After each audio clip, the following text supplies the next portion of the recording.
Nú ætlum við að kíkja aðeins á hvernig við notum formúlurnar sem eru gefnar í þessum kafla til þess að leysa nokkur dæmi. Það sem við þurfum alltaf að velta fyrir okkur þegar við byrjum að leysa svona dæmi er að athuga hvað er spurt. Í þessu tilfelli er spurt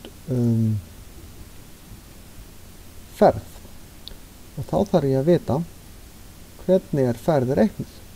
Jú, ferð er reiknuð svona. Vegalengd deilt með tíma. Þá þarf ég að finna vegalengdina. Vegalengdin hér.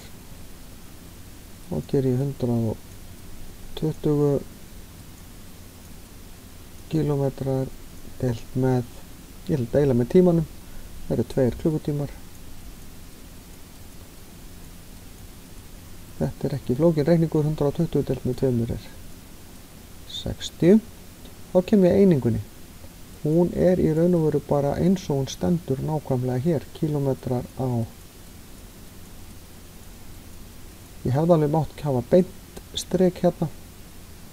Það breytir í raun og veru ekki öllu. En þetta er svarið.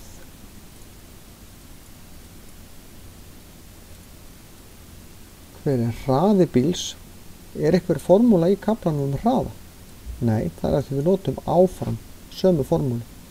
Hraði er bara ferð pluss stefnan sem við sjáum hér, en þetta er reiknað nákvæmlega eins.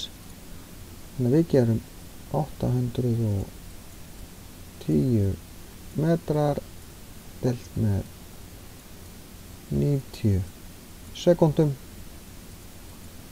Út úr þessu kemur 9 metrar á sekundu. Þetta er bara deiling. Einingin kemur eins og hún stendur hérna, metrar á sekundu. Við kíkjum á næsta. Hver er hröðun bíls sem eykur hraðan sinn úr 0 metrum á sekundu í 41 sekundu? Aftur þurfum við formúlu, og hún er hér. Lokahraðin mínus upphafshraðin deilt með tímanum. Hraðin í lokdæmisins er 40 metrar á sekundu mínus upphafshraðin sem er 0, hraðin í upphafi dæmisins metrar á sekundu. Þetta þarf að vera í sviga því ég ætla að gera þetta á undan, deilt með 1 af því þetta er 1 sekunda. Þá fæ ég út úr þessu 40 mínus 0 eru 40 metrar á sekundu í öðru. Því að deila með 1 breytir einhver, hérna er ég ekki að skrifa milliskrifi 40 deilt með 1. En að því að metrar á sekundu og sekundu, þess vegna þarf sekundu verið í öðru veldi. Það þýðir að fyrir hverja sekundu sem líður þá eykst hraðin 40 metrar á sekundu.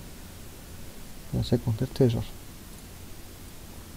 Svipað dæmi, þegar maður hérna aðeins öðruvísi, við byrjum, það er 30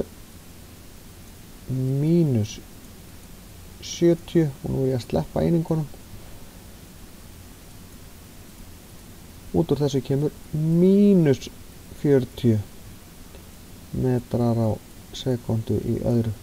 Þurfum við ekki alltaf að sýna einingarnar í útreikningunum. Það getur verið auðveldara fyrir ykkur átt ykkur á einingunum með því að gera það, en það er ekki skilyrði. Hér er mínus af því að hann er að hægja á sér. Þá kemur upp mínusfræð. Hve mikinn kraft þarf til að gefa hlut með massan 1600 kg og hröðunina 20 metrar á sekúndu í öðru? Þá þurfum við formúlu. Hún er hér. Kraftur er eftir massi sinnum hröðun. Hér er spurt kraft. Og þá þarf ég að rekna þetta hérna.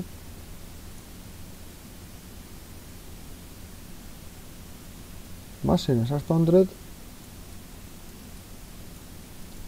sinnum hröðunin sem er 20 32.000 newton. Kraftur er alltaf gefin upp í newtonum. Hér er krafturinn gefin en hröðunin er ekki gefin, en það eru upplýsingar til þess að reikna hröðunina. Og þá þurfum við að gera 80 mínus 40 deilt með 1 sem gefur okkur hröðun upp á 40. Þá ger ég 200 sinnum 40 sem gefur mér 8000 Newton.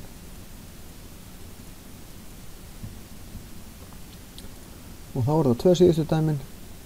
Hver er massi hlutar ef það þarf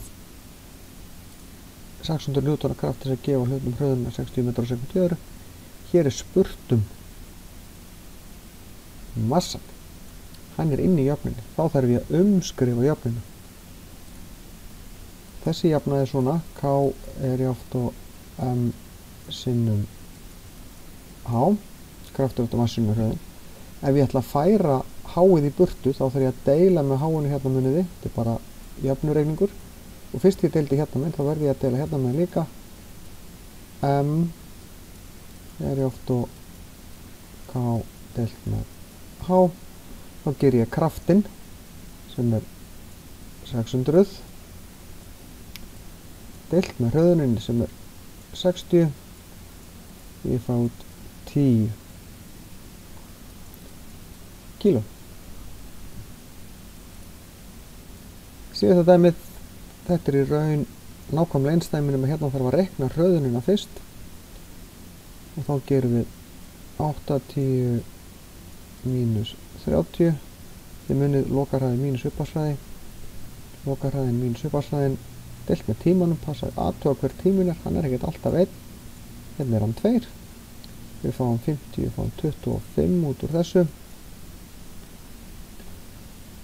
og 400, því við notum aftur þetta hérna, kraftur deilt með hröðun, 400 deilt með 25 sem eru 16 kíló. Og þá er þessum dæmi lokið.